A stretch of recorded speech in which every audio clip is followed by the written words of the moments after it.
Bueno, buenas tardes a todas, a todos, todos.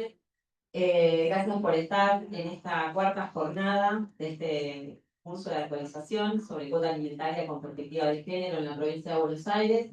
La verdad hemos tenido un muy lindo recorrido hasta acá, escuchando a colegas que vienen trabajando la temática, remando la temática y capacitándose para que esto de los alimentos con perspectiva de género sea una realidad, ¿no? Hoy vamos a hablar puntualmente de acceso a la justicia y cuota alimentaria como derecho humano fundamental. Voy a presentar a la primera expositora. Bueno, la doctora Josefina Sanel Mazuco es consejera del Colegio de la Abogacía, directora del área de acceso a la justicia. Bueno, buenas tardes a todas y a todos. Muchísimas gracias por estar acá presentes. Sabemos que hoy es el último encuentro que ya tienen. Felicitar por la realización de esta actividad. La verdad que fue una actividad que fue sostenida, que fue organizada por muchísimas comisiones, institutos, consejo. Hubo muchas actoras participando, así que felicitarlas por este gran encuentro. A mí me toca en principio arrancar más por la parte teórica y qué es el acceso a la justicia, cómo justamente es su relación con las cuestiones de alimentos y qué obstáculos tienen las mujeres justamente para poder acceder a la justicia y qué herramientas brindamos desde el Colegio de la Abogacía, desde esta gestión, desde que Marina Moyarrino es presidenta, contarles cómo está trabajando el consultorio jurídico en la intervención de estos casos de alimentos. Que me voy a adelantar y me voy a autoexpoliar, que justamente desde que asumimos, casi el 50% de los casos que lleva el consultorio jurídico gratuito son de alimentos. Y obviamente, otra cosa que no es casual es que esos alimentos, quienes vienen a pedir justamente el patrocinio, son mujeres. Y otra cosa que no es casual que quienes vienen a pedir patrocinio, pero para ir de alimentantes, son varones. Acá tenemos que hacer el acceso a la justicia tanto para los alimentados como para alimentados. Pero tenemos, como digo, el 50% de los casos donde que le llega al consultorio jurídico que son de alimentos. Y esto es un poco lo que vamos a hablar de qué es el acceso a la justicia, por qué es necesario el patrocinio jurídico gratuito en estos casos y lo que implica el proceso judicial para las mujeres, que digo mujeres porque somos las que llevan las tareas de cuidado, son las que ejercen la mayor tarea, el tiempo que tenemos en el cuidado. Yo hablo del tiempo en el cuidado, bueno, no materno, pero sí ejerzo el rol de tía también, así que la tarea de cuidado siempre caen en manos de las mujeres, en la mayoría de los casos. Entonces, por eso hablamos desde estas estadísticas que estamos mencionando. Primero, bueno, ¿qué es el acceso a la justicia, propiamente dicho? El acceso a la justicia, como bien también tiene la denominación de estas jornadas, es un derecho fundamental que tienen todas las personas para lo que es el acceso a la justicia desde una parte central, justamente permitiendo el ingreso no solamente al Poder Judicial, o sea, no solamente a los edificios de calle 13, ni los de calle 56, ni los de calle, bueno, sino el acceso en sentido amplio de que no sea solamente el acceso al Poder Judicial, sino de poder lograr otras cuestiones que tengan que ver con, ¿cuántas caras conocidas de colegas? Que tengan que ver con poder acceder. Sobre todo para que esa justicia sea efectiva para personas en situaciones de vulnerabilidad. Teniendo en cuenta también lo que es la interpersonalidad. ¿Qué es lo que es la interpersonalidad? Yo no sé si lo vieron a lo largo del curso, pero cuando hablamos de los casos con perspectiva de género, no tenemos que hablar solamente de ejemplos, tenemos que ver la edad, dónde vive esa mujer. No es lo mismo la mujer que necesita el patrocinio jurídico, que vive en el casco urbano de La Plata, a la mujer que vive en Echeverri, el peligro que tiene para llegar acá, tiene más de una hora, tiene que tomar su colectivo, necesita pagar la SUBE, o sea, lo que implica el acceso también a la justicia de esas mujeres que viven más alejadas de lo que es el casco urbano. Bien. ¿Qué normativa tenemos los abogados y abogadas para lo que es el acceso a la justicia? Bueno, principalmente las 100 reglas de Brasilia, que define claramente a quienes se considera personas en situación de vulnerabilidad y sobre todo establece que mujeres y niños, entonces ya empezamos a introducirnos en la temática con la normativa internacional que tenemos como es las reglas de Brasilia, que en su definición establece que por razones de edad, género, orientación sexual, identidad de género, estado físico, mental, por circunstancias sociales o económicas, ejerciten con plenitud ante el sistema de justicia de los derechos reconocidos por ordenamiento jurídico. ¿Y qué es lo que se encuentran esos obstáculos, la ruta crítica que se encuentran las mujeres al momento de querer ejercer el acceso a la justicia? Primero que sabemos que no es igual para todos, que no es lo mismo el acceso para todas y todos, sobre todo por el lenguaje jurídico. Acá tenemos que hacer todas y todos una autocrítica del lenguaje que utilizamos como abogadas y abogados al momento que viene una persona en nuestro estudio jurídico. Viene a entenderse que le hablamos con terminología jurídica que para quien no tiene todas las herramientas es difícil de entender. ¿Qué qué es una sentencia definitiva? ¿Qué es la audiencia? ¿Ante quién la tengo? ¿Y quién es la consejera? ¿Y qué hace la consejera? ¿Y qué es la etapa previa? ¿Para qué esta audiencia? ¿Para qué es la otra audiencia? Yo siempre pongo un ejemplo más notorio, saliendo un poco de alimentos, que me pasaba mucho con los niños. Yo trabajaba en situaciones de violencia sexual en la niñez, y venían los niños, venían de otros lugares atendidos, era una política pública del Estado, que obviamente hoy no existe más esta política pública, que venían los niños de otro lugar y venían y decían, no, porque me dijeron que voy a ir a un juicio abreviado. Entonces los niños me decían, ¿y qué es un juicio abreviado? Claro, ya, o sea, nosotros mismos como profesionales del derecho estamos poniendo barreras de acceso a la justicia en el lenguaje técnico que utilizamos. O esas sentencias que a veces se escriben, por suerte hemos tenido ya juezas que escriben sentencias que son de un lenguaje claro para las niñas, para los niños, pero eso también es un obstáculo. Otro obstáculo es que a veces no todas y todos conocemos el derecho, si bien como abogado y abogada sabemos que la ley se presume conocida, es mentira, sabemos que no saben los derechos que tiene la gente. Por eso celebro estas actividades que están haciendo, porque también sirven para dar a conocer los nuevos procesos judiciales que tenemos en la provincia de Buenos Aires con respecto a alimentos. Después no saber dónde ir a buscar asesoramiento jurídico o patrocinio jurídico. No hay conocimiento, y más ahora que hemos recortado un montón de políticas públicas, cada vez son menos los lugares donde tenemos para que las mujeres puedan ir a buscar ese asesoramiento o ese patrocinio. La falta de recursos para abordar los honorarios. Estoy hablando de personas en situación de vulnerabilidad, o sea, que no pueden pagar los honorarios. Después que muchos profesionales no tienen perspectiva de género para poder abordar estos casos. Y se trata los alimentos como algo, ¿para qué quiere los alimentos? Si lo va a usar para salir de fiesta, ¿para qué quiere los alimentos si se va a ir de joda con las amigas? Lo utilizan de esa forma muchos abogados y abogadas. Y después las trabas, que justamente tiene el mismo propio sistema, que por suerte esta ley vino a modificar en lo que era la notificación. Antes notificar los alimentos era algo que era imposible. Por suerte la ley vino a modificar ciertos criterios del procedimiento judicial, que esto hace que se facilite el acceso a la justicia. Entonces, como recién mencioné, todos estos caminitos son los que tiene que atravesar una persona que quiere ir a solicitar los alimentos. Esto es lo que se conoce como ruta crítica. Y para poder abordar esa ruta crítica, nosotros tenemos que trabajar de forma integral, de forma interdisciplinaria y de forma corresponsable.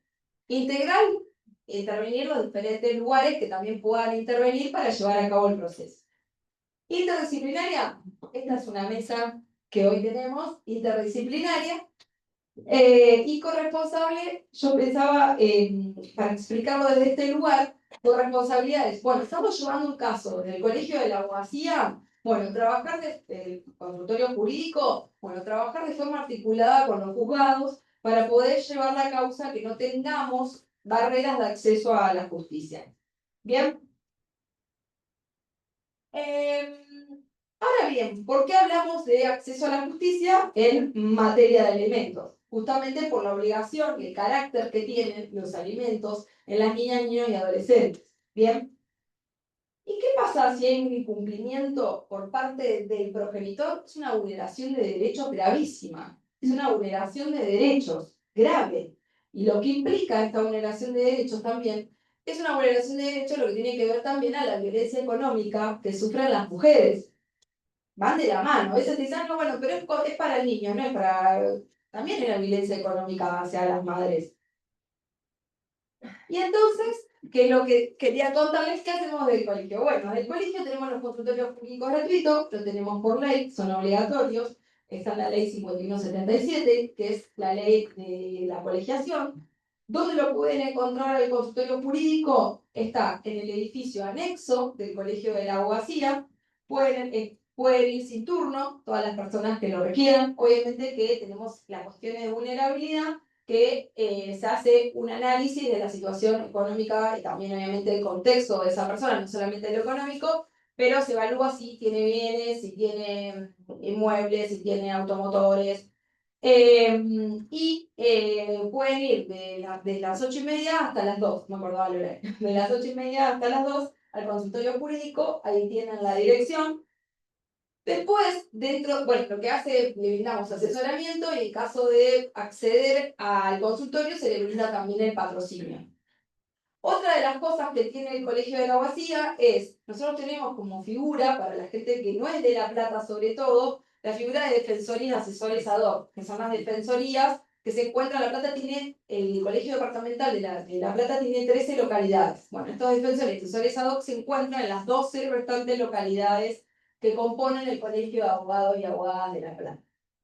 Otro recurso que tienen para el acceso a la justicia desde el patrocinio, que ya seguro la mencionaron, son las abogadas de las niñas, niños y adolescentes, que ahí tienen el contacto también, que pueden solicitar abogada o abogado del niño para tener el registro de abogadas y abogados. Y hay un poco a lo que les decía hoy, que este año tomamos, quedaron 39, no, 85 causas, está bien, que 49,33% son del INE. Acá está lo que justamente hoy mencionamos, que no es casual que estemos en este nivel. Y como sabemos, el alimento no es una opción, es un derecho, y si no los derechos no se negocian, se garantizan. Por eso en el Colegio de la Abogacía acompañamos para garantizar esos derechos. Muchas gracias.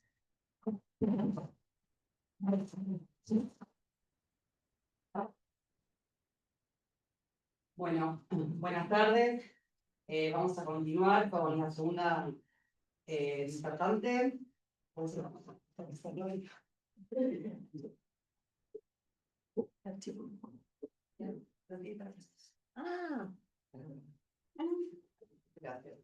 Perdón la desprolijidad. Bueno, la doctora Andrea Tartaglia, integrante de la Consultoría de Derecho y Familia del Colegio Gómez. Hola, bueno, buenas tardes a todos, a todas. Primero que nada, agradecer el espacio que el colegio nos da para tener estos espacios de diálogo tan importantes, de temas tan sensibles y que no hace mucho están en agenda y con suerte, gracias al trabajo de Manu, de Erika, con esta jornada replicando este material por por toda la provincia de Buenos Aires, tiene acceso a madres y tiene acceso a los colegas quienes tenemos que trabajar esta temática. Yo estoy muy power, no sé, no lo veo. Está bien tocado. No lo voy a usar. Y ahora quiero hablar de otra cosa. No tocas bien, está perfecto. Porque yo lo que les propuse es mucho de lo que yo tenía pensado también decir, como siempre coincidimos con... Pero ella... esto sí, para allá. Para. Bueno, Yo te lo paso. ese es como el temario. Ella lo toma y lo habla desde el acceso a la justicia desde los servicios que brindan los patrocinios públicos gratuitos, el colegio de abogados, las defensorías, etc. Pero ¿qué pasa con el trabajo de quienes ejercemos la profesión? Que calculo que muchos de los que estamos acá ejercemos la profesión particular y quienes ejercemos en el derecho de familia tenemos cualquier caso de conflicto familiar está atravesado también por un problema económico respecto de la ruta alimentaria. Y no siempre la mujer, que como decía José, la mayoría son mujeres que vienen a reclamar la cuota alimentaria, no siempre tiene los medios económicos para afrontar un proceso. Y esa persona, por ahí tiene un trabajo, tiene un auto, pero ante el incumplimiento del progenitor y ante la recarga de tareas de cuidado, no accede a un patrocinio jurídico. Entonces, yo siempre digo que está bueno, sobre todo, tener esta perspectiva de acceso a la justicia, perspectiva de género, perspectiva de niñez, porque los beneficiarios en definitiva son niños, niñas y adolescentes, y hacer un pequeño esfuerzo y militar y remar estos casos, también nosotros y nosotras desde nuestro estudio jurídico, que muchos lo hacemos, pero y es mucho más fácil siempre, obvio, tener el progenitor que tiene un trabajo en blanco, que le podemos embargar, pero ¿qué pasa con esas mujeres que no tienen la suerte de tener del otro lado, un papá, un progenitor que tiene un ingreso registrado? Tenemos que generar los esfuerzos más grandes en nuestras, digamos, actividades y actuaciones ante los juzgados e implementar todas estas herramientas, tener conocimiento de cómo podemos solicitar todas estas medidas que establece el 553, generar tratar de igualar a que cualquier persona que quiera acceder a la cuota alimentaria tenga derecho y tenga efectividad en nuestro trabajo, en la tarea. ¿Por qué? Porque la mayoría de las personas que del otro lado tienen una persona que no tiene solvencia para cobrar nuestros honorarios, no encuentran muchas veces lugares donde reciban su caso. Pasa un montón y obviamente es entendible porque todos vivimos de nuestro trabajo, la mayoría es nuestra principal fuente de ingreso, y es muy difícil cobrarle a un progenitor que no tiene ningún tipo de ingresos, embargarle honorarios, o se presenta con defensoría y tiene beneficio literal sin gastos. Pero bueno, hay un montón de maneras de poder cobrarle en definitiva a nuestros clientes en algún momento. No está prohibido cobrarle a nuestros clientes la cuota alimentaria, más allá de que condenaban costas sea. Antes la ley de honorarios establecía que no se podía establecer una cuota litis en cuestiones de cuota alimentaria. Hoy día está previsto, se puede cobrar después de que ella empieza a percibir efectivamente una cuota. Pero lo importante es que tengan la oportunidad de acceder. Se pueden pedir los beneficios de litigar sin gastos también para evitar que tengan costos en el inicio. Pero bueno, lo importante es, desde nuestro lugar, identificar que todas estas mujeres, que no siempre es necesario que estén en una línea de pobreza extrema. Hay un montón de mujeres, de mamás, que tienen su trabajo, mandan, no sé, mandan a los chicos a doble turno porque si no, no pueden trabajar.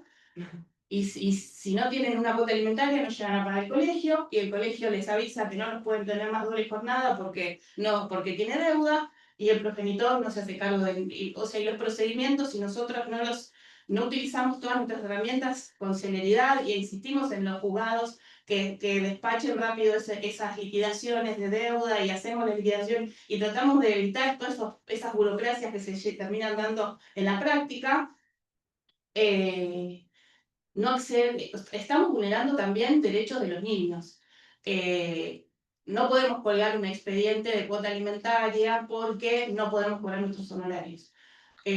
Muchas veces hay mujeres que van rondando de abogado en abogado porque no encuentran una contención, que también nosotras y nosotros estamos casi obligados, en definitiva terminamos dando un apoyo de contención ante ese momento que atraviesa. No es simplemente un litigio civil donde dos partes, no hay una igualdad de condiciones. Hay una persona que está a cargo de niños, niñas, adolescentes, que no por una cuota, que redobla sus esfuerzos, que cuida, que tiene que trabajar. Muchas veces no puede tener trabajos formales porque no tiene con quién dejar a sus hijos.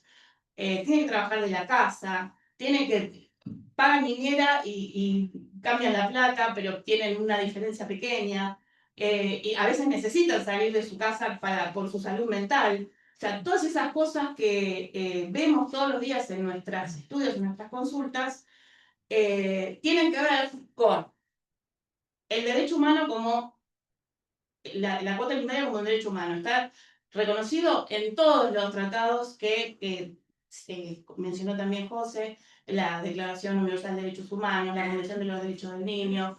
Nuestro Código Civil y Comercial, en su artículo 706, establece el interés superior del niño para tratar todo este tipo de cuestiones y prioritariamente. Por suerte, hoy día, yo por lo menos en mi caso particular, no sé cómo lo verán ustedes, veo que hay una cierta celeridad en las causas de alimentos desde la reforma de la ley, en los plazos, en lo que por lo menos desde mi experiencia todavía no he logrado que implementen el índice de crianza en las cuotas provisorias. Veo muchas apelaciones de cuotas provisorias, por eso también siempre digo que es importante también tomar casos de progenitores, representar, patrocinar a los varones, porque siempre es mejor que tenga una abogada o abogado con perspectiva de género y niñez que uno que le diga que no pagues o que busque las herramientas para entorpecer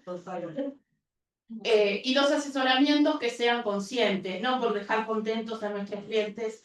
Le decimos, pasás el mismo tiempo, no pagas cuota. Bueno, como todos los sketches y pues, las chicas hacen cosas espectaculares en sus redes, Luciana, y nos traen todas esas cosas que vemos en el día a día, de siempre que uno inicia alimentos, atrás tenemos el expediente de cuidado compartido alternado a la semana, o el que deja de pagar cuota porque está el mismo cantidad de tiempo y cobra el doble o el triple, y después cuando sale la cuota provisoria te la apela y piensa que por ti. Bueno, hasta que no le llega, y cuando le llega el oficio me está matando. O le retienen la cuota y deja de ver a los nenes. Deja de ver a los nenes. O quiere ayer me pasó algo fantástico. Le empiezan a retener el mes que viene, o el que viene, no sé si ingresa ya este mes en la retención. Los quiere cambiar a una escuela privada carísima para pagar la escuela y no darle plata a ella. Ahora va a una escuela pública. No, la quiero mandar al universitario. Yo pago la escuela y no te paso cuota. Porque si los nenes están educados y están escolarizados, lo manden. Bueno, esto es violencia económica. Eso lo tenemos que identificar tanto si patrocinamos a un alimentante como a una mujer que está solicitando una cuota. Todos estos ejemplos que uno los va adquiriendo en la vida cotidiana nos tienen que enseñar que donde estemos del lado que estemos, tenemos que ser conscientes que no es, depende de dónde estoy, lo que me conviene decir, obviamente, porque eso es mucho de otras ramas, del daño, de qué sé yo, pero no en cuota alimentaria. O sea, y también estar permanentemente, está buenísimo, que estar permanentemente capacitados y capacitadas, leer fallos, leer doctrinas, hacer cursos, buscar la vuelta, ser y creativas. Innovadoras no basarse en contar solamente un pequeño parte, contar la historia de esa mamá que está peleando por una cuota alimentaria. Ojalá nadie tendría que, pero bueno, cada vez es más común, parece una moda que tendría que pasar, pero bueno, en estos momentos donde se complica la situación económica para todos y todas, lo primero que hoy una chica me dice, ay, André, ¿pudiste presentar? Porque me dijo que ya la tarjeta le comió todo el sueldo y que no me va a pasar cuota. Bueno, no, eso cuando esté la cuota de provisoria no va a pasar, porque lo primero, y lo que decía Josefina también, explicarle a las mamás todos los momentos del proceso, hacerle un asesoramiento respecto a su caso particular, explicarle, porque muchos no saben ni qué es la sede de Banco Provincia donde tienen que cobrar la cuota, ni cómo hacer para cobrarla después desde su home banking o de su cuenta de DNI, o qué va a pasar quién le va a retener la cuota al empleador, o cómo se va a cobrar y en qué momento del mes. O sea, hay un montón me doy cuenta por las preguntas que uno recibe, cuando por ahí das por sentado un montón de información que la gente no tiene por qué saber. Entonces, a ver. ¿El que te pasé?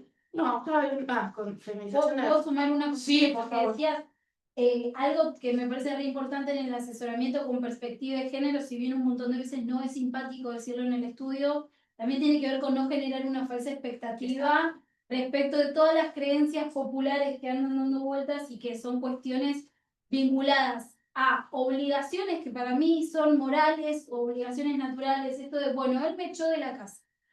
Me fui en contexto de violencia de género, hoy me tengo que ir a alquilar. Corresponde que él me pase el 50% del alquiler y la realidad es que los que trabajamos en el Departamento Judicial de La Plata y muchos otros departamentos judiciales sabemos que no.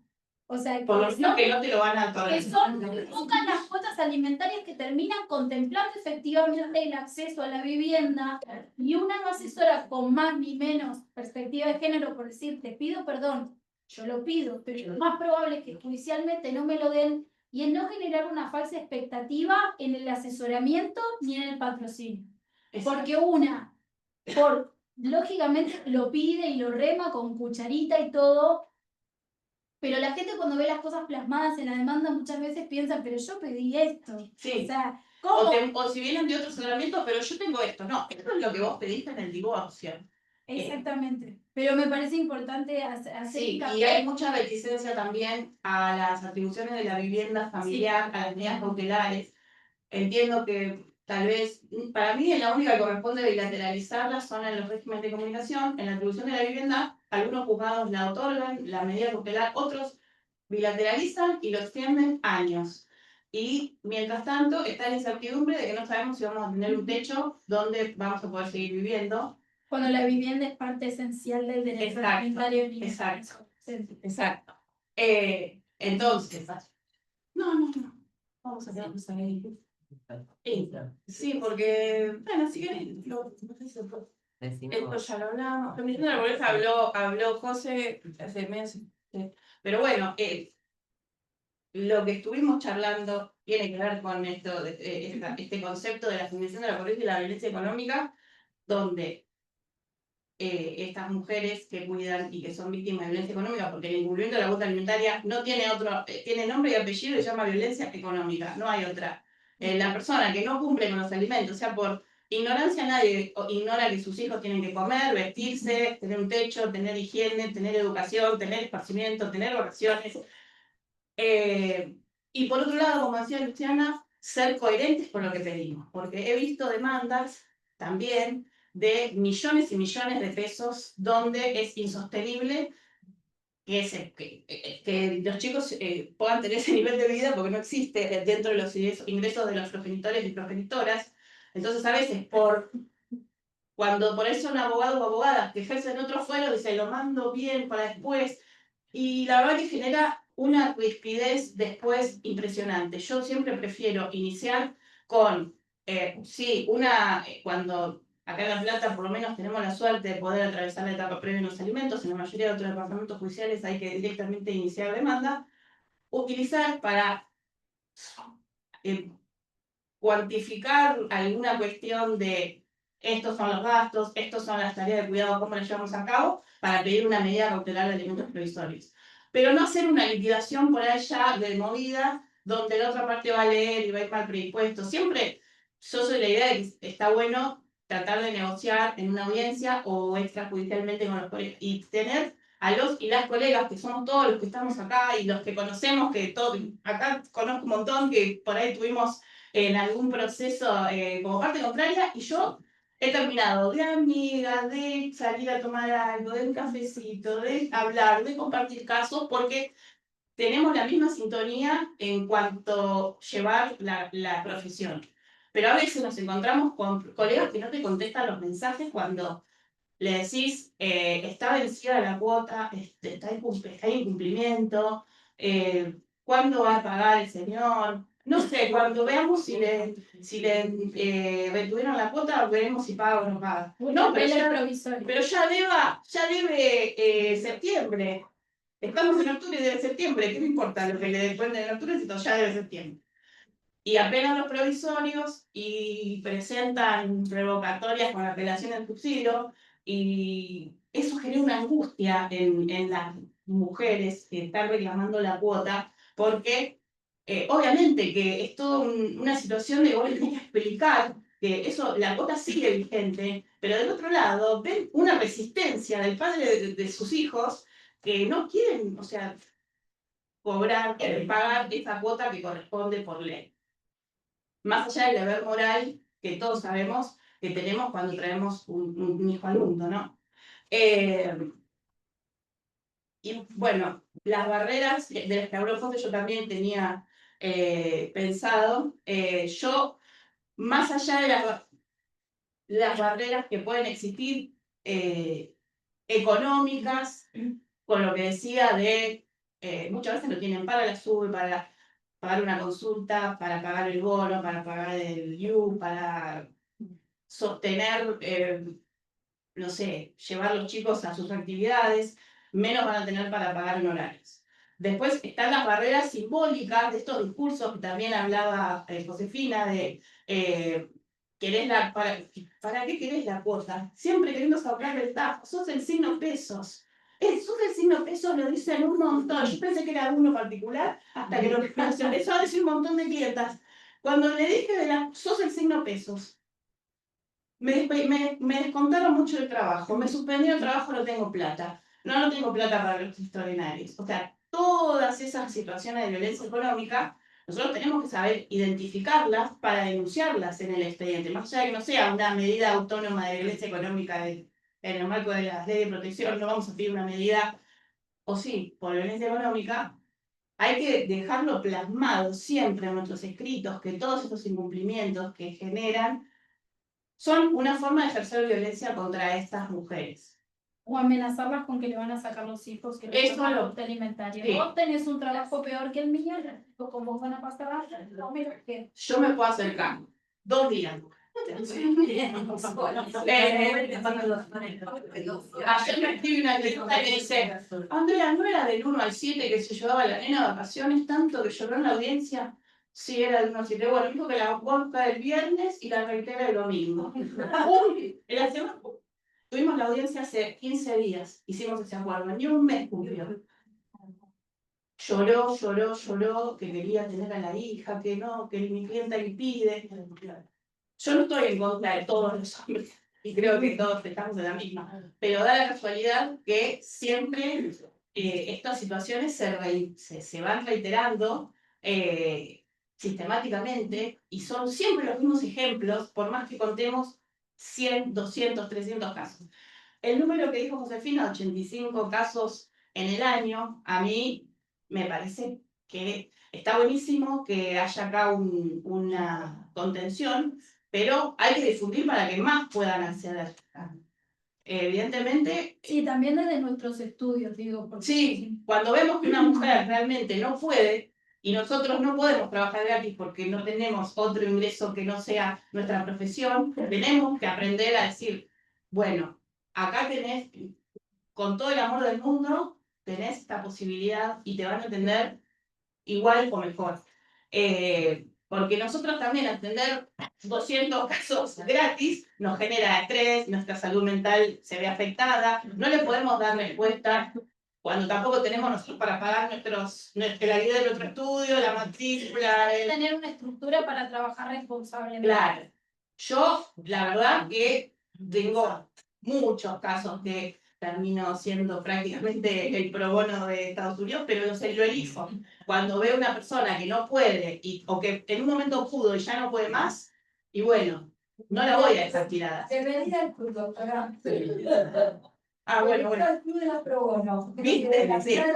Bueno, para cerrar, la propuesta creo que de todos los que planteamos, estamos en esta sintonía, es implementar todas estas herramientas para que más mujeres puedan acceder a la cuota alimentaria de la mejor manera posible, que haya capacitaciones para operadores judiciales de adentro y de afuera de los juzgados, fortalecer nuestras redes entre colegas también para aprender de las experiencias de los demás y tratar de crear en nuestras modalidades de trabajo los mecanismos más ágiles posibles dentro de nuestras posibilidades y los tiempos de la justicia para ayudar a estas personas al acceso inmediato o lo más inmediato posible de la cuota alimentaria. Así que bueno, muchas gracias y cualquier comentario.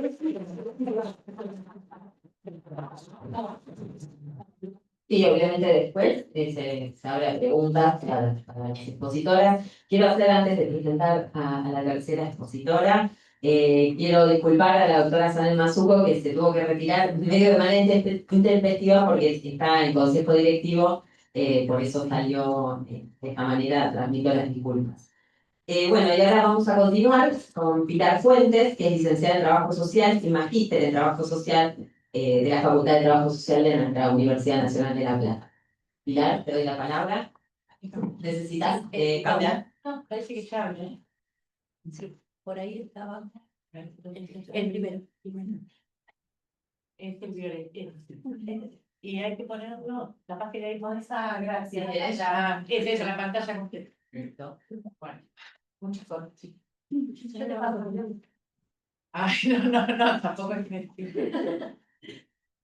Bueno, trabajamos en la universidad pública y tenemos la mitad de estas cosas, entonces nos encanta tenerlas, pero nos perdemos un poquito.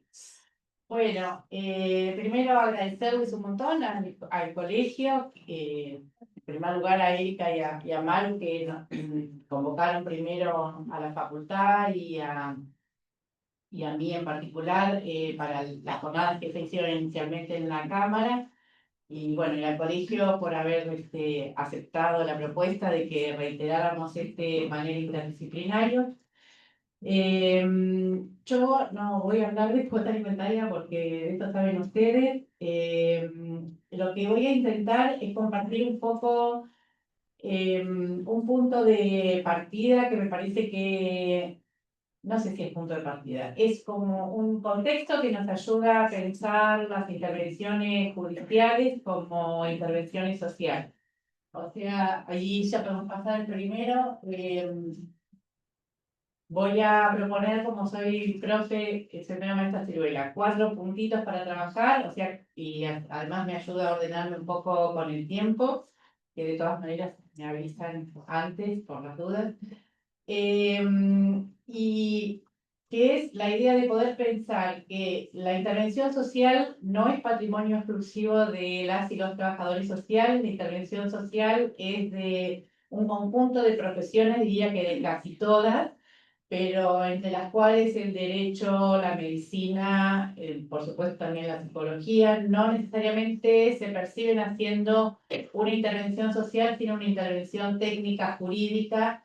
Y bueno, un poco lo que quiero compartir es invitarles a pensar que casi siempre que hay un expediente judicial no hay solo una tramitación solamente técnica, sino que hay una intervención social y que en general nos encontramos en estos momentos, como en otros, los divorcios, las sucesiones inclusive, con un momento crítico de esa organización familiar, ¿no? No es que la vida de esas familias sea solo eso, sino que este quizás es uno de los peores momentos que están atravesando.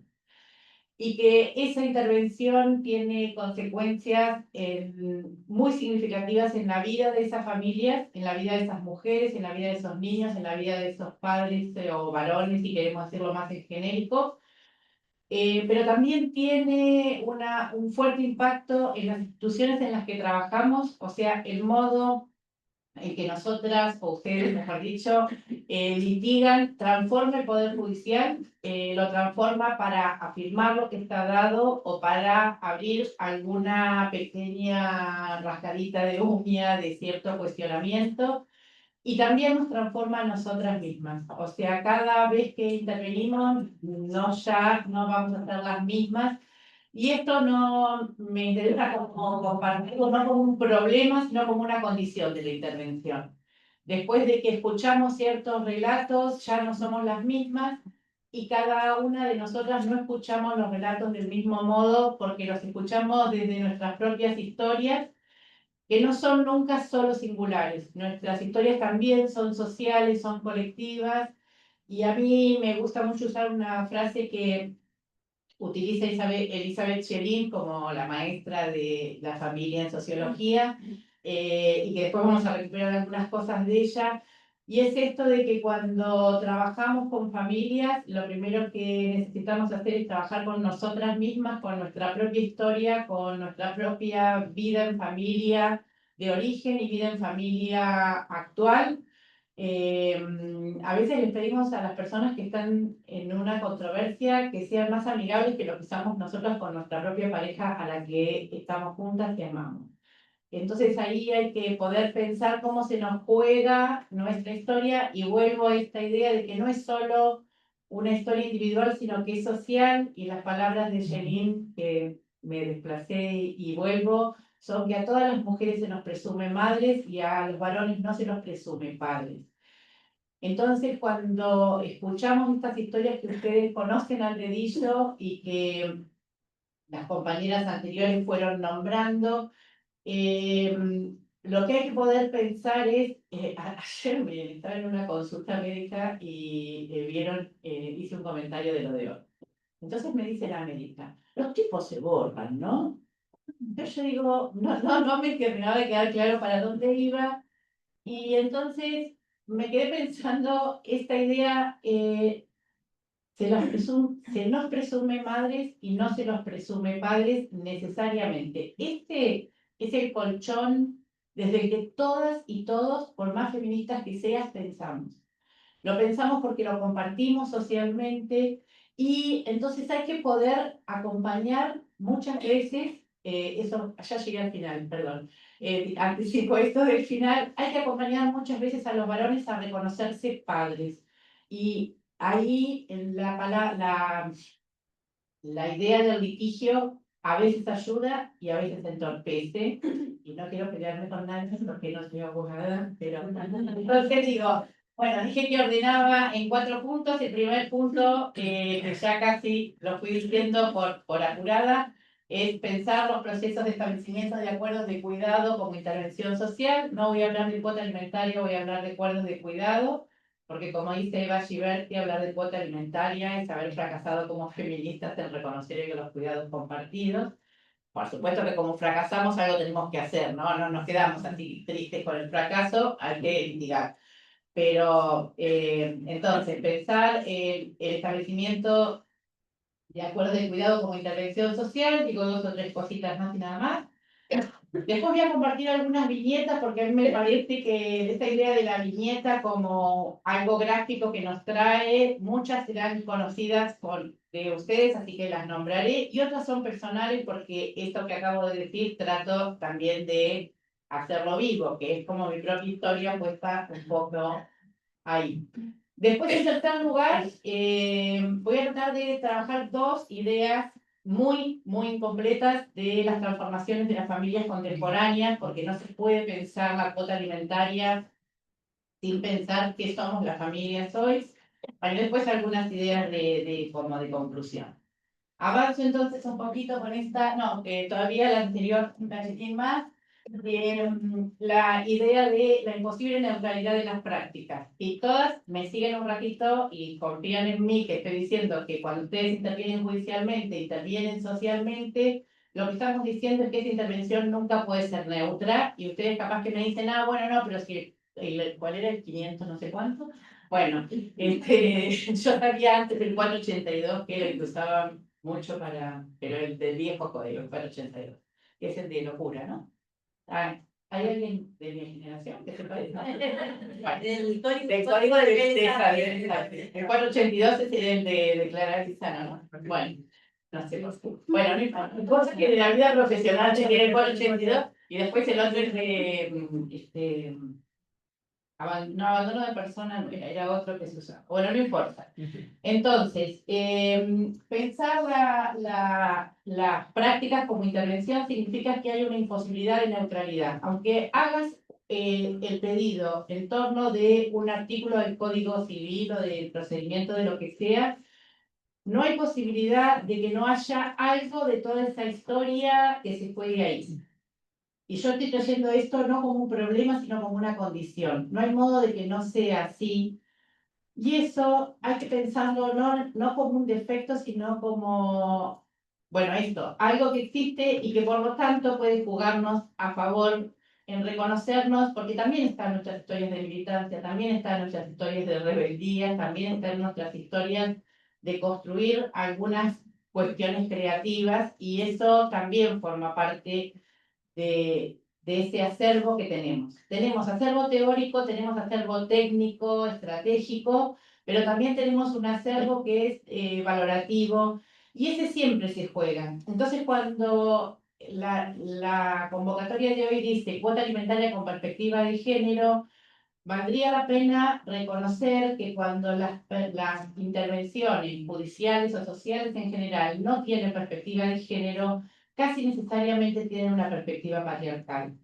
Porque en la medida en que, no lo digo como una especie de oposición y únicas posibilidades, ya sabemos que en la vida hay muchísimos matices y grises, pero es que si esa dimensión del género no está incorporada, estamos reiterando lo que está instituido. Y lo que está instituido es el patriarcado, la justicia es patriarcal, ya no hace falta que lo diga, o en todo caso, si no estamos de acuerdo, lo podemos compartir y discutir. Entonces, esta idea de prácticas socioprofesionales viene de un autor francés, que es argentino, pero radicado en Francia, que se llama Saúl Kars, y que lo que plantea es esto: no trabajamos solo con lo que aprendimos en la facultad, sino que trabajamos con lo que fue nuestra familia, con el modo que construimos nuestra familia, como pensamos que son las mujeres, los deberes y obligaciones que ese sentido hecho carne, hecho cuerpo nos trae. Entonces ahí hay una imposible neutralidad. Cada vez que intervenimos tomamos decisiones. Demoro el escrito 3 días o lo meto ahora, es una decisión que modifica la vida de esa familia, y vuelvo a decir, y cuando se modifica la vida de las familias también se modifica nuestra propia experiencia y la de la justicia. Como que pueda seguir con cierta inercia, o que nosotros coloquemos alguna disfunción.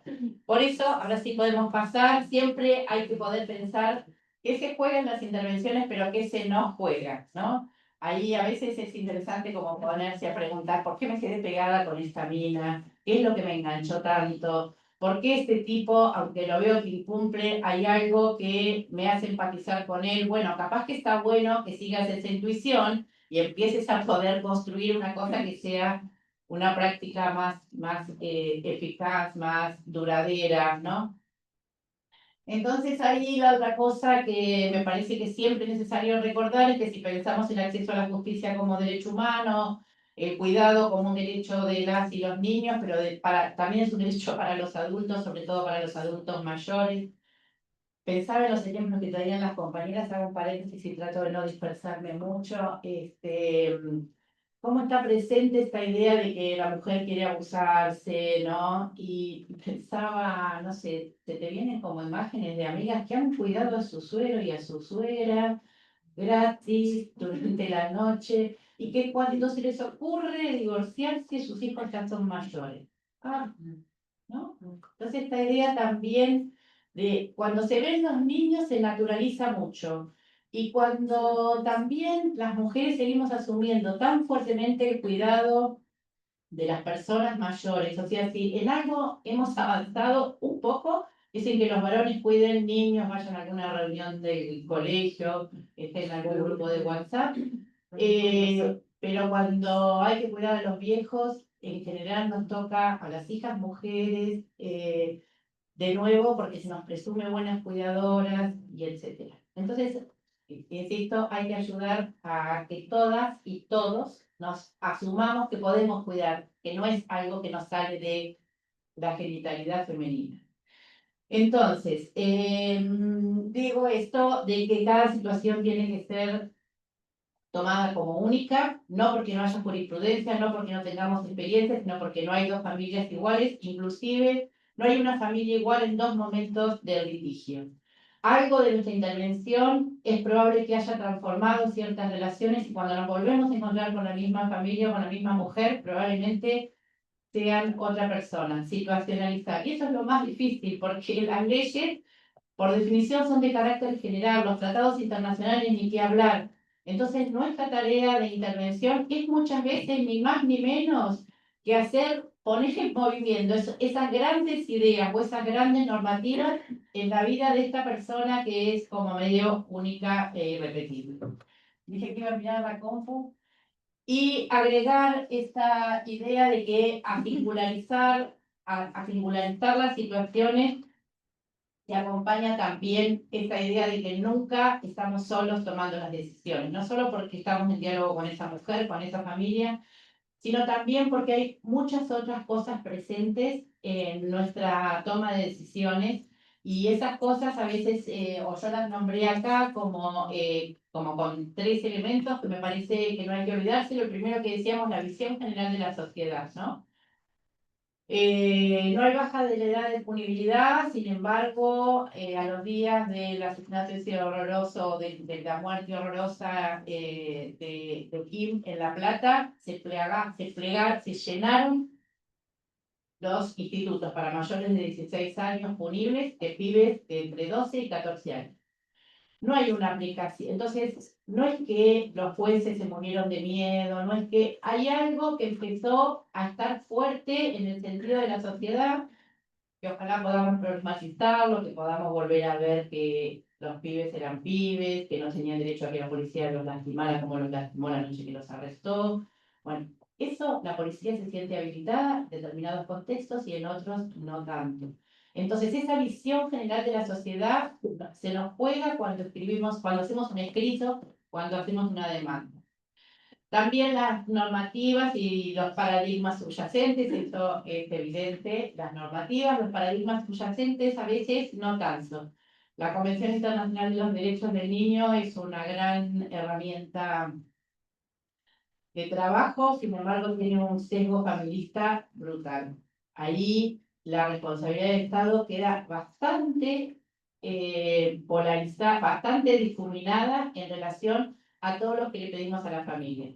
Y si no, fíjense cómo la mayor parte de las medidas de abrigo respecto de niños se hacen cuando los padres no pueden cumplir determinadas cosas, pero hay bastante baja sanción cuando el Estado no garantiza intervenciones quirúrgicas, cuando el Estado no garantiza vivienda para niños que requieren ciertos cuidados, etc.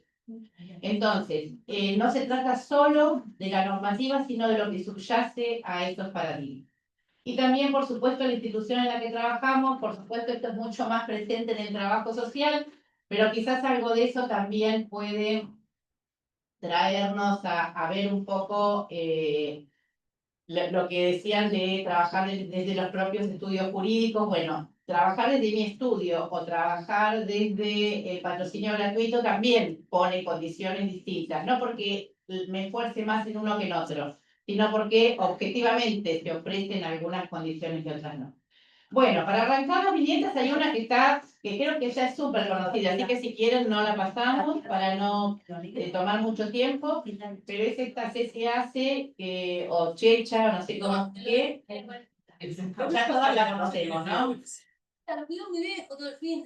Bueno, no sé si conocen. Las clases necesitan una mochila nueva, nene. Pero ya te pasé la cuota, sacalo de ahí. No te voy a pasar plata para que la gastes yendo a bailar. Ya te di tus sectores ahí con tus amigos, todos iguales tus amigos. Aparte vos te quisiste separar, ya, ponete libre, libre. Aparte, ahora que estás en pareja, porte tu nueva mujer. La marcha esa que tienes ahí en tu casa. ¿No te atiende tu nueva mujer como te atendía yo? Uno no sabe lo que tiene hasta que lo pierde. Y es la que te tiene. Pero vos sos la mamá, Cecilia. No tengo un mando. No tengo un mando. No tengo un mando. No tengo un mando.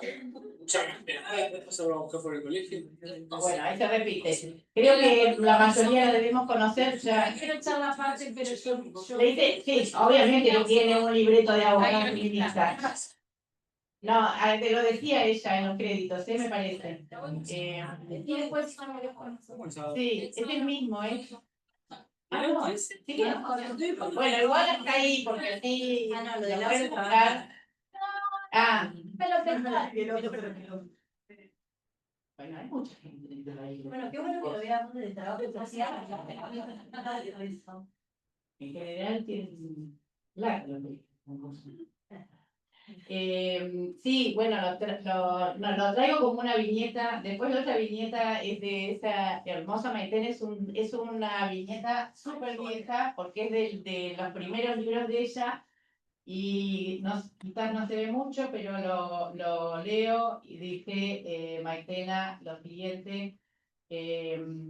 el muchacho le dice, no te digo un viaje por viajar, digo conocer algo nuevo, ir a algún lugar desconocido, y ella le contesta, bueno, si es por eso podés llevar a los chicos al médico o a alguna reunión del colegio, ¿no?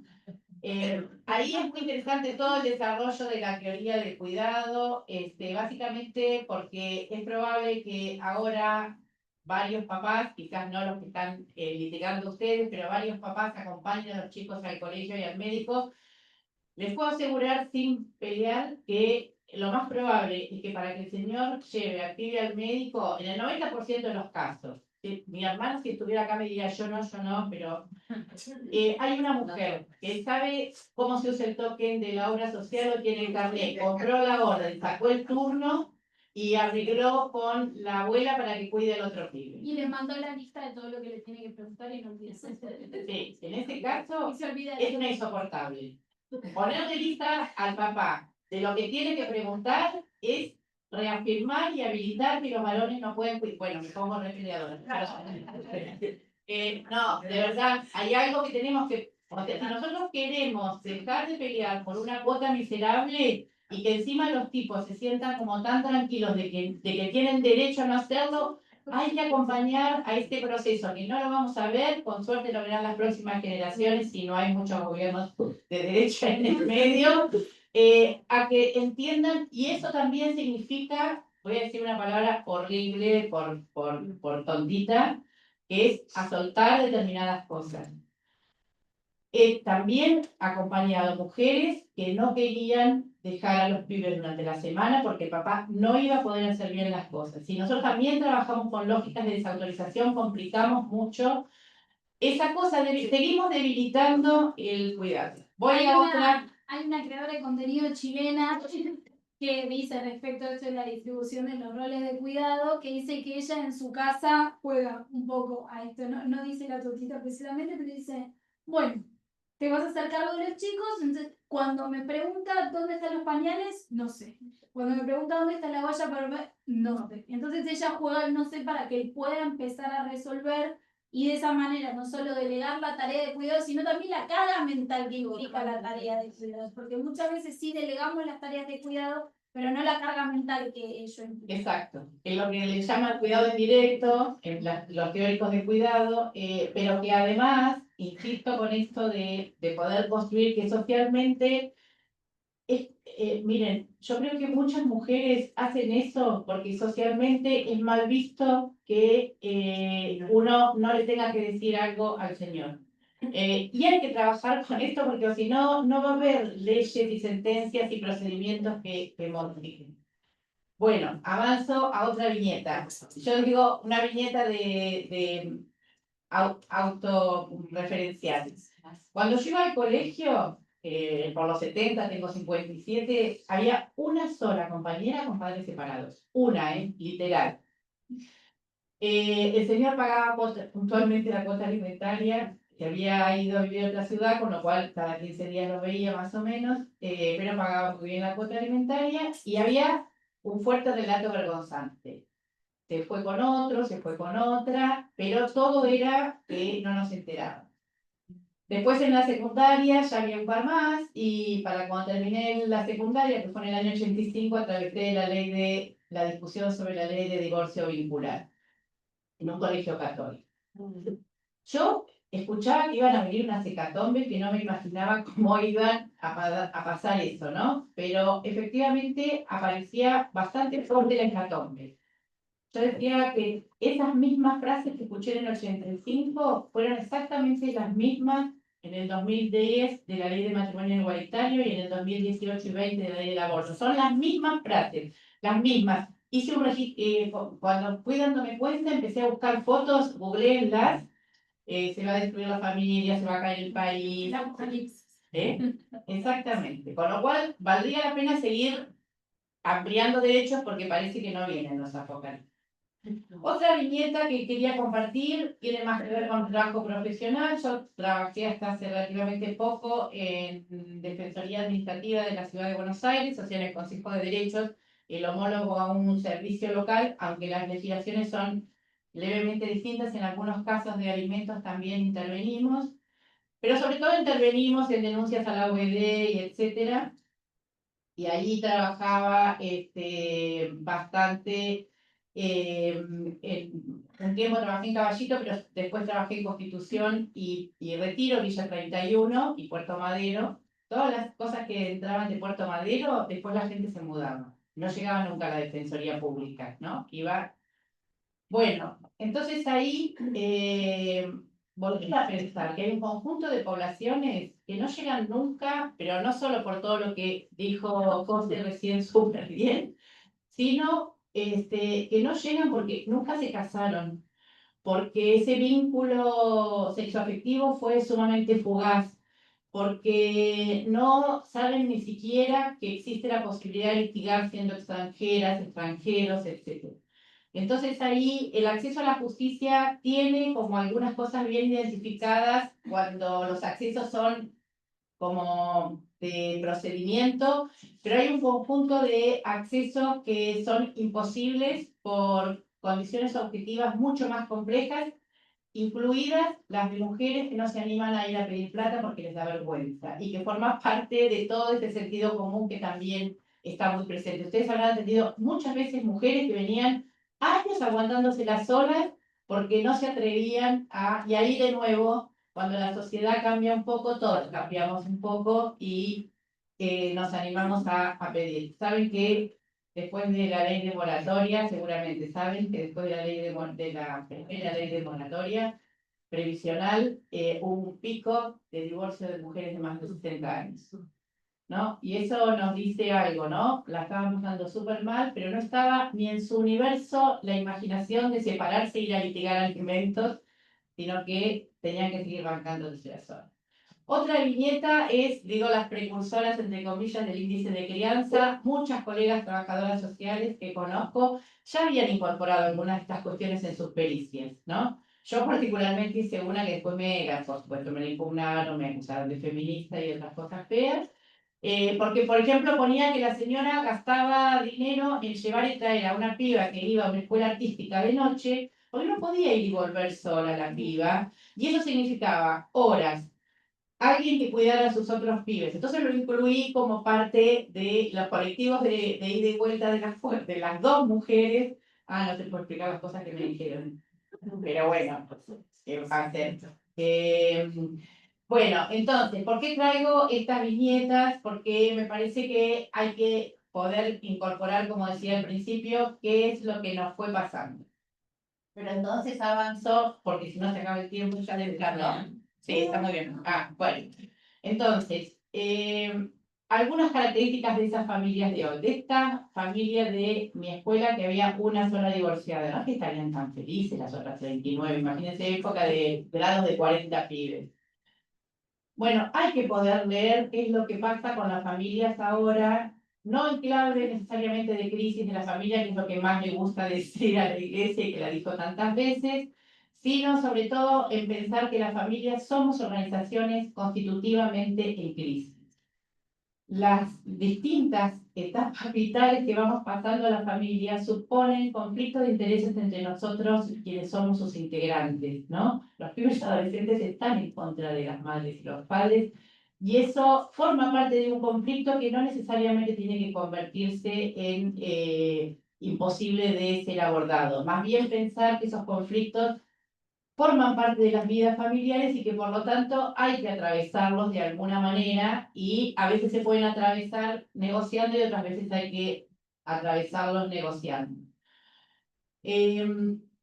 Ahí también recordar que cuando uno piensa en trabajar con perspectiva de género, yo diría por ahí perspectiva de género feminista, porque no hay una sola perspectiva de género tampoco, pero también hay que pensar en unas lógicas respecto de todas las desigualdades que engendra el patriarcado y que no son solo respecto de las mujeres. Entonces, con una lógica anticapacitista, o sea, esta cosa de mirar a las personas con discapacidad como si no saben, no pueden, con una lógica adultista. Si los pibes a determinada edad tienen una capacidad progresiva dictada por ley, no se trata solo del derecho a ser oído que dice la ley como una cosa, como un momento burocrático más, sino de reconocer que ese pibe tiene derecho Y eso nos cuesta un montón, y a veces nos cuesta porque las mujeres que vienen a litigar nos piden que los pibes no opinen. Y bueno, a veces los pibes también nos van a enseñar cierta sabiduría de cómo reconstruir ese vínculo que puede como vínculo, como pareja, no haber existido nunca, o no existir ahora, pero que como parentalidad va a existir para siempre. Nos guste o no nos guste, o como dice también Elizabeth Schelling, todos tenemos familia, la reconozcamos o no. Entonces, tomo de Elizabeth Schelling esta metáfora que para mí, cuando leí ese texto, dije, ay, qué sabia esta señora. Trabaja el álbum familiar como metáfora de las familias, ¿no? Entonces, dice que las familias tradicionales o las familias, pongámosle, del siglo XX, ¿no? Que fueron como las familias supuestamente más libres porque ya uno elegía con quién casarse, pongámosle, y que además ya habían salido, habían conquistado algunos derechos que fueron relativamente estables desde el inicio del siglo XX hasta después de los 70. Podríamos llamarle la familia moderna, como dice ahí. Tienen la lógica del álbum familiar. El álbum familiar que nosotras hicimos capaz que un año, pero que ya no se hace más, pero que nuestras madres hicieron, que es el álbum evolutivo y signado por acontecimientos. O sea, las familias eran lo que eran esos álbumes. Un casamiento, un bautismo, un primer día de jardín, un primer día de escuela, el egreso, y después el novio, y, ¿sí? Había una cierta estabilidad, no digo que fuera para todos y siempre, pero había una cierta estabilidad que es la que nosotros introyectamos como normal, como esto es una familia. Bueno, las familias somos esto y todo lo demás que no es eso también lo somos. Porque también a veces aparece mucho esta potencia de decir, ah, bueno, es que eso no es una familia. Sí, chicos, eso también es una familia. Las familias donde hay abusadores son la familia. ¿Sí? Si no, vamos a sacralizar algo que no es ni más ni menos que una institución formada por personas. Entonces ella usa esta metáfora para desarmar ese álbum familiar evolutivo, pensar las múltiples formas de ser familia, pero también usa la metáfora para pensar cierta temporalidad de la vida familiar. Y ahí hay una lógica en la cuota alimentaria que es como viola, porque es sencilla, ¿no? Como hay un señor, tiene un trabajo, una señora que está en su casa, bueno, no es lo que nos está pasando. Y también dice que las fotografías o el álbum familiar tienen también el don del desborde, ¿no? De aquello que la fotografía de lo no esperado. También Elizabeth Schelling toma esa exposición que es muy conocida de familias con integrantes desaparecidos, que está la foto, por ejemplo, de la infancia con los 5 hermanos y hay una foto de adultos con 3 hermanos. Pero ella dice que las fotos no hablan solo por lo que tienen, sino también por lo que desbordan, por las ausencias, por las fotos que no hay en las casas, por las fotos que se esconden, etc. Y agrega ahí un poco para problematizar o desarmar esta idea, es que todos tenemos familia, que podemos transformarla, pero que jamás podemos trascenderla. Y que un poco de lo que se trata es de descolocarnos de la idea de la familia en singular para comprender las múltiples familias en su diversidad, ¿no? Las familias diversas no son las que están conformadas por parejas de gays o de lesbianas. Las familias diversas somos todas. Las familias ensambladas somos todas. O sea, cuando te juntás, te casás, hermoso con ceremonia, sin ceremonia, con alguien, te traes un paquete.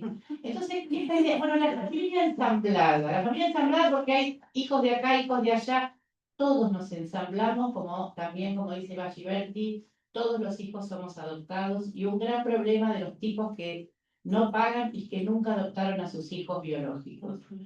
Las mujeres las adoptamos por presión social y si no, nos condenan fácilmente, ¿no? Bueno, entonces hay algunas características más de la familia, sencillo, una institución anclada en necesidades, que tiene una expectativa social de afecto y de cuidados, que está regida por reglas formales, pero también por pautas del sentido común, ¿no? Las familias muchas veces funcionan más por el sentido común que por lo que la ley dice que deberían funcionar, si no todos los incumplidores alimentarios si le tuvieran miedo a la ley serían un poquito más, más cumplidores. Bueno, acá algunas características más de cómo el Yelin parte de ese álbum moderno y va desarmando algunas cuestiones. Lo que plantea esta idea de que el punto de partida supone la pareja, el amor y la monogamia, y son supuestos que no necesariamente tampoco constituyen las familias hoy, ¿sí? Y después algunas cuestiones más sociodemográficas, la baja en la cantidad de matrimonios heterosexuales, cierto aumento en la cantidad de divorcios y una continuidad de vida en pareja, o sea que las personas que se divorcian no es que se quedan solas para el resto de la vida, sino que en general vuelven a ser otras familias y que en función de eso también hay una baja o sea, hay un aumento de divorcios en términos de años anteriores, pero que no es, es proporcional a la baja de matrimonios que también existen, o sea, hay más divorcios, pero hay muchos menos que antes a su vez. Después la persistencia por esta idea de asociación mujer-madre, pero no varón-padre, y la existencia de multiplicidad de formas de maternar y paternar. Avanzamos y entonces lo que dice ella es que las familias contemporáneas somos más como los álbumes virtuales, estos digitales, ¿no? ¿Qué quiere decir eso? Tomando de nuevo la metáfora, que no hay esa evolución, hay entrada y salida, como en el álbum virtual, entran y salen las imágenes, van pasando, cambian de fechas y aparece alguien donde aparece una foto en la que era joven y una en la que estoy vieja. Bueno, algo de eso tienen las familias como contemporáneas.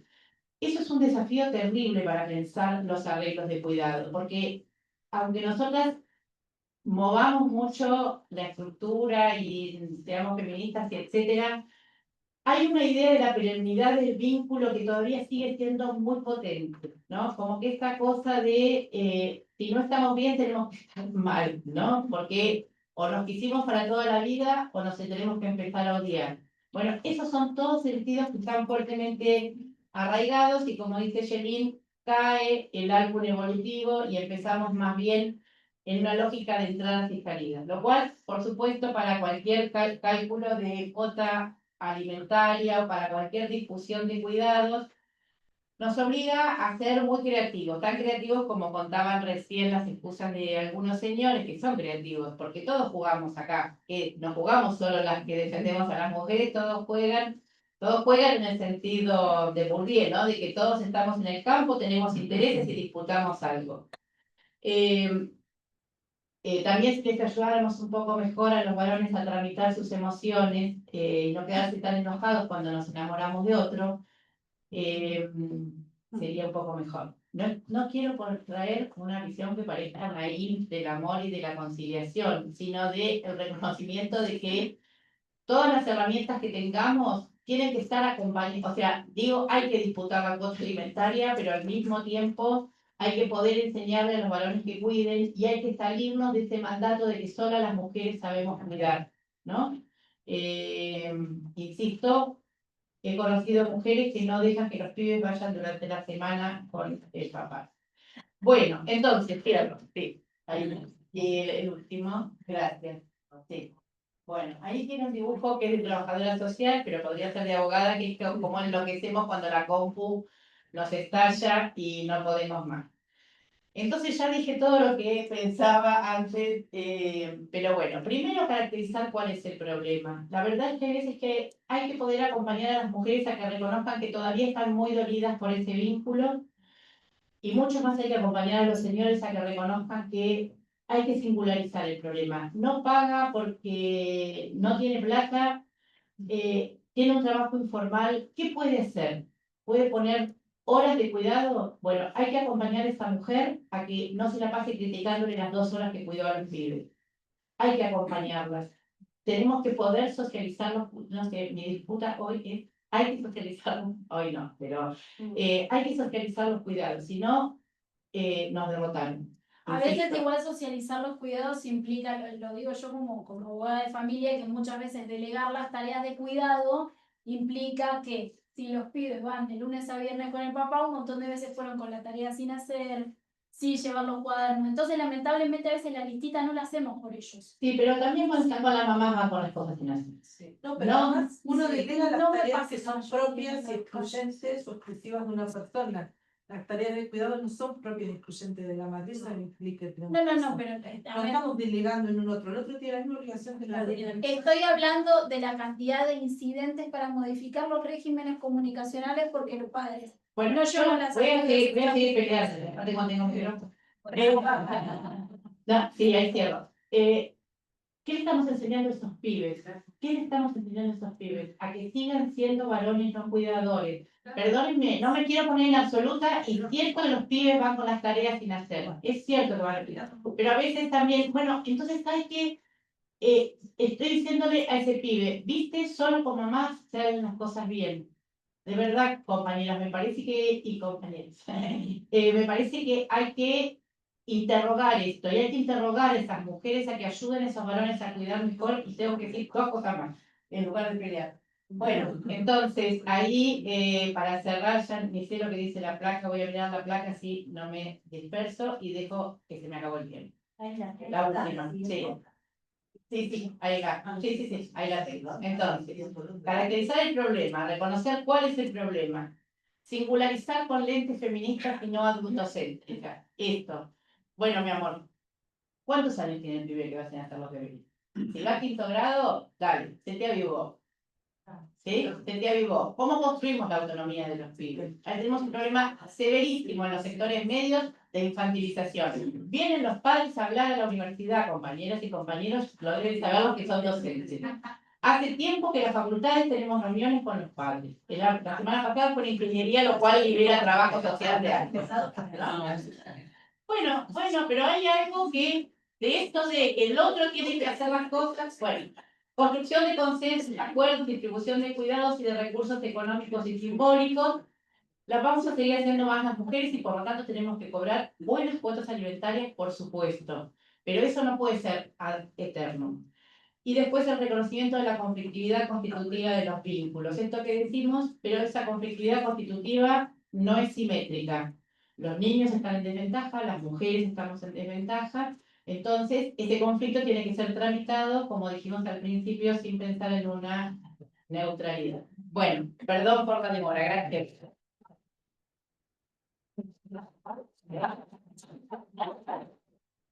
El último power. Sí. Bueno, vieron que esta mesa es bien diversa y bueno, sí. Bueno, gracias por la hospitalidad del colegio. La verdad que es muy bueno poder también escuchar las voces de otras disciplinas dentro del ámbito jurídico. Si bien el trabajo social forma parte de los operadores jurídicos, ¿no?, de la justicia, me parece importante poder trabajar en la perspectiva de género. Y Erika antes, ahora cambiamos una cuestión porque entendemos que nos quedó pendiente lo del registro de deudores alimentarios. Me voy a poner con otra cosa totalmente distinta. Vamos a conversar un poco sobre las nuevas modificaciones del registro de deudores alimentarios morosos. No sin antes decir que es una instancia, como también hablábamos con el registro y con los materiales que vamos a entregar sobre el registro, es una instancia totalmente de fracaso el registro de deudores alimentarios. Cuando un deudor alimentario está inscripto, significa que todas las otras instancias no funcionaron, ¿no? La verdad que no es una alegría poder decir, bueno, modificamos el registro, tenemos un mejor registro. Si bien lo que nosotras hacemos es incentivar a que los abogados o abogadas puedan utilizarlo como una herramienta también para generar estadísticas. Hoy en el registro de deudores alimentarios no tenemos estadísticas actuales donde indiquen la realidad de cuántos deudores alimentarios hay en la provincia de Buenos Aires. En la página figuran 2.440 deudores y 29 mujeres, ¿no? Lo único que nos dice ese número es que en la mayoría los que deben la renta alimentaria son varones, lo sabemos por estadística de los informes. Por UNICEF también tenemos datos muy importantes de UNICEF, donde indican que casi el 62% de las mujeres no reciben la cuota o lo reciben de manera esporádica. Nosotras desde una perspectiva de género lo llamamos cuotas de violencias, muchas veces porque son cuotas alternadas o a voluntad. Y también enlazar un poco con lo que decía Pilar antes de verlo del registro y lo que nos queda pendiente, es esta cuestión de los cuidados como un derecho humano, ¿no? Lo que nos convocaba hoy era el acceso a la justicia y la cuota alimentaria como un derecho humano fundamental e irrenunciable, ¿no? Nadie puede renunciar al alimento al reclamo de alimento de su hijo o su hija, y pensar también en todo lo que está sucediendo actualmente y pensar en las familias que tenemos hoy, ¿no? Tenemos un informe de UNICEF donde indica que el 10% de nuestros niños y niñas quedan a cargo de un hermano menor de edad, ¿no? Y esto aumenta en los hogares monomarentales, aumenta el 17%, en los hogares donde una mamá es jefa de hogar, en un 17% quedan a cargo de otro hermano menor de edad. O sea, nuestras infancias están siendo cuidadas por otras infancias, ¿no? Entonces luego nos preguntamos qué adolescencia tenemos o qué infancias tenemos, pero tenemos también a madres muy sobrecargadas que salen a buscar trabajo o que salen a trabajar muchísimas horas y tienen que recargar ese cuidado en otras infancias. Entonces, cuando hablamos de cuota alimentaria, no solamente hablamos de dinero, sino también que hablamos de cuidado. Y hace poco tiempo venimos trabajando con una idea, con Erika, una idea que va saliendo del territorio, ¿no? Que tiene que ver con esto que dicen muchas madres de que la cuota alimentaria no es para mí, es para mi hijo, ¿no? Y a mí me quedó sonando esto de que la plata no es, porque claro, la plata en la mano de la mujer es mala palabra, ¿no? Somos malas administradoras, nos vamos a gastar en uñas y en cuestiones superficiales. Y analizando el índice de crianza y toda la jurisprudencia que tenemos, nosotros tenemos que empezar a decir que la cuota alimentaria es para las mamás también, porque el índice de crianza contempla los cuidados y el cuidado tiene un costo, ¿no? Entonces, la cuota alimentaria no es solamente para las infancias. Si el índice de crianza contempla bienes y servicios y cuidados, también la cuota alimentaria es para la mamá y no es mala palabra, ¿no? Que reclame esa cuota alimentaria. Por lo tanto, empezar a cambiar un paradigma, ¿no? Como un derecho humano, como la necesidad de una maternidad digna. Como siempre decimos, ninguna mamá puede maternar feliz o tranquila si no sabe si al otro día puede pagar el alquiler, la comida. Entonces, esa cuota alimentaria no es solamente para la infancia, sino también es para una maternidad digna, una maternidad que pueda pensar en otras cosas que no sea cubrir una deuda o la comida, ¿no? Como sucede actualmente, que todo el porcentaje de cuota alimentaria va para pagar deudas y no alcanza, ¿no? Eso es muy importante indicarlo porque creo que muchas veces la palabra dinero está puesta en las mujeres como una mala palabra, como vividora, como lo trabajamos en nuestros materiales, y también está muy arraigado en el territorio, ¿no? Entonces también por eso esa falta de reclamo a un momento, en una primera instancia, ¿no? Nosotras incentivamos el reclamo al inicio del trámite porque según las estadísticas que vemos, las madres empiezan a reclamar cuando su hijo o hija inicia el proceso escolar, ¿no? Todo ese tiempo anterior espera, o cuando ya no aguanta más, cuando esa adolescencia tiene que pagar zapatillas o ropas más caras o pagar la cuenta del celular. Entonces vemos que la mamá recién ahí inicia el reclamo y todo lo anterior queda, ¿no? en la espalda o en la salud mental de esa maternidad. Entonces, le voy a dar primero la palabra a Erika Pérez, que también trabajó con estos materiales para ver el registro de deudores alimentarios y después continuar, darle un cierre con lo otro. Me parece muy importante lo del registro de deudores alimentarios, particularmente nosotros estamos yendo a los municipios del interior de la provincia a explicar cómo funciona este registro, ¿no? Nos encontramos muchas veces donde quizás estas herramientas se implementan de una mejor manera. El espíritu del registro de deudores alimentarios no es que un progenitor no pueda pagar la cuota alimentaria, ¿no? Vemos en uno de los artículos que indica, por ejemplo, que un deudor alimentario no puede asumir el cargo, por ejemplo, de concejal, concejala o el Estado municipal. Y veamos estas cuestiones, el espíritu del registro de deudor alimentario no es que esa persona no pueda trabajar, al contrario, que esa persona tome su cargo y notificar al juzgado y que cumpla con la cuota alimentaria, porque el objetivo que tenemos con estas situaciones y demás es llevar más dignidad a las infancias y garantizar un derecho humano fundamental, ¿no? No es coartar la posibilidad de trabajo o nos gusta que un deudor alimentario no entre a un partido de fútbol o a una cancha y demás. La verdad que no, eso no repara el daño que sufre la infancia. Nosotros queremos que las herramientas se utilicen de manera adecuada, que ese progenitor cumpla con la cuota alimentaria y que pueda trabajar. Así que me parece importante empezar por el registro y luego vemos lo otro, ¿no? Bueno, bueno, igual voy a ser breve. Este material lo vamos a enviar.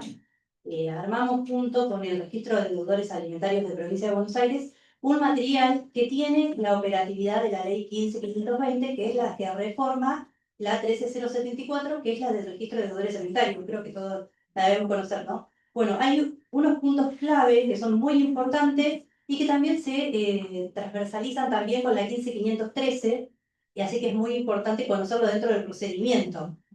Uno de los puntos que ya lo van a ver ahí, igual lo vamos a enviar porque tenemos los correos, vamos a enviar este material que se llama Reformas de la 15.520 y Buenas Prácticas en la inscripción del registro de deudores alimentarios, que ahí hacemos énfasis en que hay que inscribir, nosotros también, porque eso lleva a una estadística, algo va a decir el número que hay en Provincia de Buenos Aires, que es irrisorio de deudores inscriptos, lleva a una estadística y lleva también a políticas públicas adecuadas, porque si se ve la cantidad de deudores que todos conocemos, 7 de cada 10 mujeres no perciben la cuota alimentaria, sabemos que los números, como dice Maru, no dan, ¿no? Pero bueno, le saqué la frase a Maru.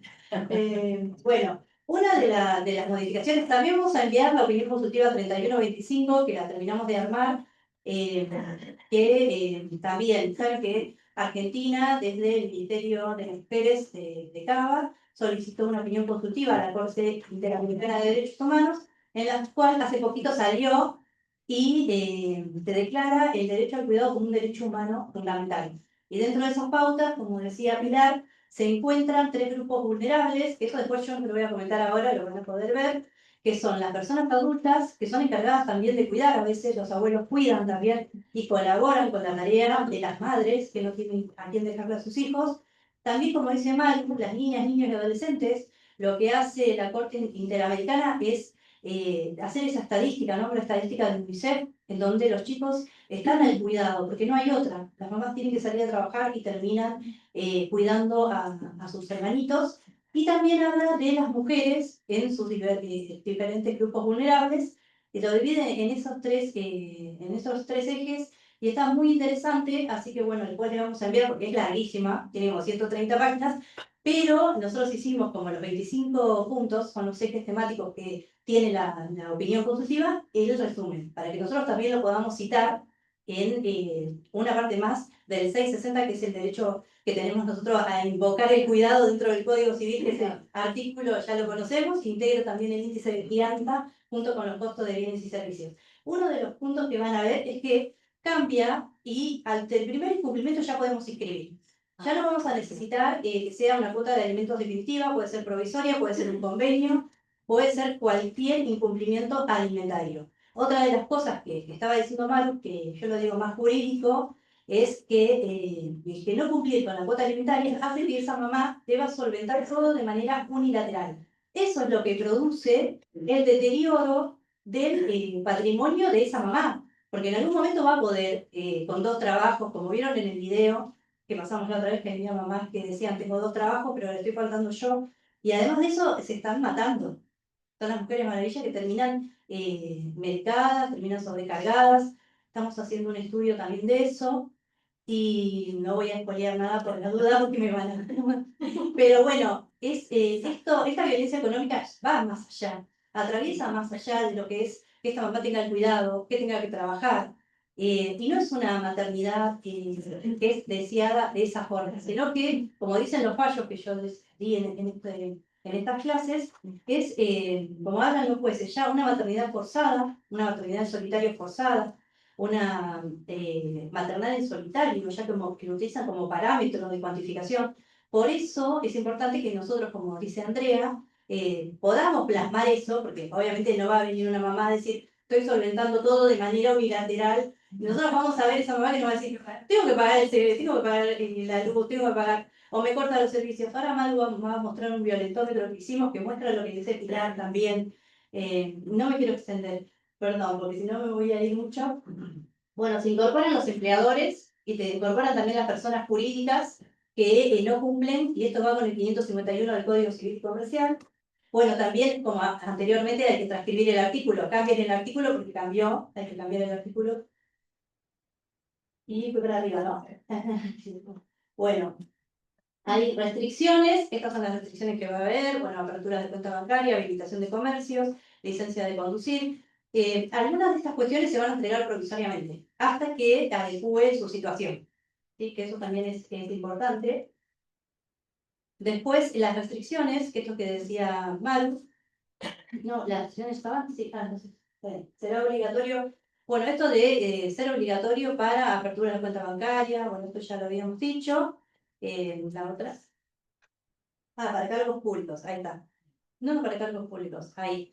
Esto es lo que decía Maru, para cualquier designación, para el Estado provincial o municipal, se presenta la postulación y diplomación para encargos electivos. Bueno, esto también es muy importante porque hace poquito fueron muchos jueces y nos comentaban que cómo se hacía esto, ¿no? ¿Cómo era de operativa la ley? Nos preguntaban. Bueno, la operatividad de la ley, ahora la vamos a mostrar. Igualmente les vamos a pasar el artículo que está más extendido, que Javier Heredia hace en la parte esa, en donde explica la operatividad de la 15520, pero también el entrecruzamiento, porque esto implica sanciones.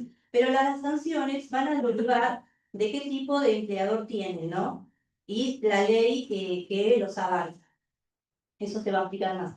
Entonces, si está inscrito como deudor alimentario, el organismo, acá por ejemplo la dirección de personal, debe comunicar la situación al juzgado interveniente dentro de los 10 días hábiles. Ha pasado situaciones también en el Consejo Deliberante, no de acá, en otros consejos, y nos han consultado cómo es, ¿no? Porque pensaban que tenían que dar aviso a la Junta Electoral, pero en realidad es al juzgado para que tome, porque obviamente tienen de dónde retener, que eso es lo que a nosotros nos interesa. Una vez informado el juzgado interviniente, podrá tomar medidas de oficio o a instancia de parte. Por ejemplo, si lo solicita el progenitor que reclama alimentos. Bueno, y las medidas ya las conocemos, retención de haberes, embargos o cualquier otra medida de 553. ¿Puede acceder a un cargo una persona inscrita en el registro? Sí, puede acceder, puede jurar, puede ingresar, pero va a estar sujeta a las disposiciones del juzgado, ¿sí? Lo que tienen que hacer es dar aviso, tienen 10 días una vez de presentado el certificado, porque ellos tienen que presentar el certificado de libre deuda del registro, directamente se comunican de oficio el organismo interviniente con el juzgado. Una vez que hace eso, el juzgado es el que toma las medidas para poder detener la cuota alimentaria. Y si ya tiene un trabajo, lo va a hacer directamente de oficio y lo informa. Esto se va a hacer porque la ley dice, ¿no? Que para acceder a un puesto o permanecer en un puesto van a tener que solicitar que tenga un libre deuda. ¿Lo pasamos? A ver.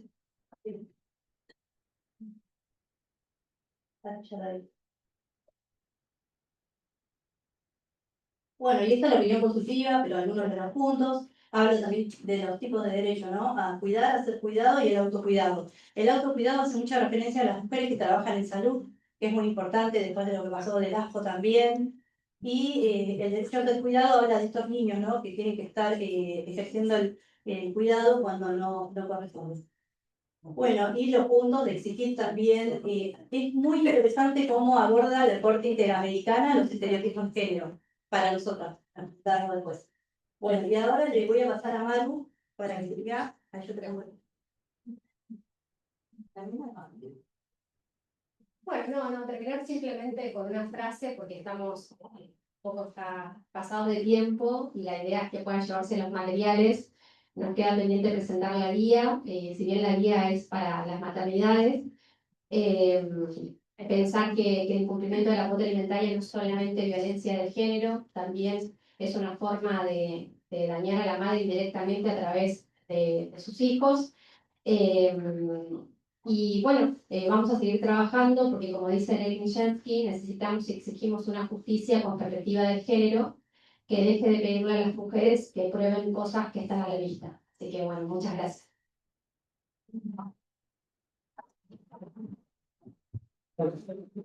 Bueno, para finalizar y cerrar desde el colegio, todas estas jornadas, agradecerles a Malu, a Erika, sobre todo quienes se pusieron muy a cargo de la organización y bueno, y trajeron esta propuesta que la verdad desde el colegio siempre intentamos, y sobre todo desde el Consejo de Articulación de Políticas de Género, intentamos brindar herramientas, pero también generar estos espacios de debate, de reflexión, para poder ampliar la mirada con la que ejercemos nuestra profesión. Está buenísimo tener a Pilar con todas sus peleas y sus disparadores, porque nos moviliza un poquito, nos saca del código, nos saca de la ley, nos saca de los tribunales y nos hace pensar en la vida real, ¿no? Y en nuestras propias también, como ella decía, en nuestros propios atravesamientos al ejercer nuestra profesión. Me parece que está buenísimo y que estas jornadas nos brindaron desde las herramientas más técnicas, desde el conocimiento de la legislación, de las transformaciones que ha sufrido la legislación, pero también nos deja como todas estas preguntas, ¿no? Para seguir debatiendo, porque creo que es algo que está abierto, que nos tenemos que todo el tiempo estar preguntando. Y sobre todo, yo me quedé con varias cosas. Anoté carga mental así grande. Soy una maternidad nueva y la carga mental, por más compañero en equidad que tengas, es nuestra. Me parece que es algo que hay que seguir trabajando. Y por otro lado, esto de pensar el acceso a la justicia desde una perspectiva que a veces nos olvidamos, ¿no? En ciertas instituciones, desde una perspectiva más amplia, no solo el acceso a los tribunales o al proceso judicial, sino todo lo que implica el llegar a ese momento. Me parece que es algo que tenemos que seguir profundizando para pensar el derecho desde una perspectiva de derechos humanos y no como solamente poder litigar en los tribunales. Así que para eso estamos acá. Esa es nuestra misión en esta gestión que iniciamos hace un año en el colegio. Así que les invito a seguir compartiendo, a seguir trayendo estos debates que nos enriquecen realmente a todos. Muchas gracias. Presentes, se van a entregar los kits de herramientas a la salida, que consisten en estos materiales que están acá. Bueno, te vamos a hacer entrega de la guía de cuota alimentaria que está dibujada, o sea, ilustrada por Ro Ferrer. Está muy buena, me encanta la edición, creo que igual nos están muy apurados. Ya nos vamos. A ver, quien nos ha ilustrado, bueno, el laberinto de la cuota alimentaria, estos tipos de sorteo que yo no estoy muy de acuerdo, Pilar, con vos, esta es la mamá que tiene que cuidar. Esa es la fama que tiene que cuidar, mirá, esos son todos los obstáculos, pero porque yo me lo veo de la parte jurídica, ¿no? Los lineamientos, bueno, las preguntas frecuentes para que después no nos pregunten, que puedan venir con algo, los mitos y estereotipos que no permiten que vengan a buscarnos, ¿no? Los obstáculos, que acá hicimos como un juego de la oca, pusimos todo lo que puede llegar a pasar, para que ellos entiendan y no tengan paciencia, porque siempre dicen, pero esto no terminó, no es todo como lo dice la ley, a veces aparecen, bueno, acá la trampa de la violencia es un dinero, ¿cómo te vas? Para explicarles a las mamás que esto es violencia económica, ¿no? Y también eso, ¿por qué no se van?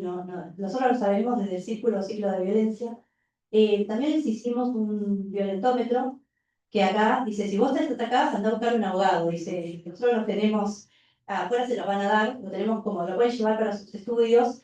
Entonces, si estás en esta etapa, ya no podés sola, tenés que buscar un abogado. Y esa es la idea, ¿no? Que busquen un representante. También esto, el torbellino de la carga mental, el ciclo de la culpa. Esto también lo que no deja que ceda, porque si vos sos mamá, vos podés con todo. La sociedad te dice que vos podés con todo, y cuando vos podés con todo, terminás sobrecargada, sobreendeudada. Y muchas mamás lo naturalizan, no se dan cuenta. Bueno, esos son los dibujos, los quería mostrar porque los ilustró Ro Ferrer, que es una genia. Este me encanta.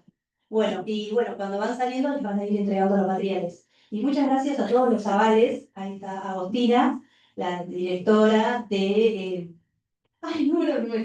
Observatorio de Sentencias Judiciales con Perspectiva de Género. Yo soy la subdirectora, pero esos nervios, ¿no? Donde también propusimos, junto con el Consejo de Género, la directora Paula Verastegui, estas jornadas. Así que espero que les hayan servido y estamos en contacto y obviamente les vamos a llegar y hacer llegar los otros 2 materiales que también son para la práctica profesional. Muchas gracias.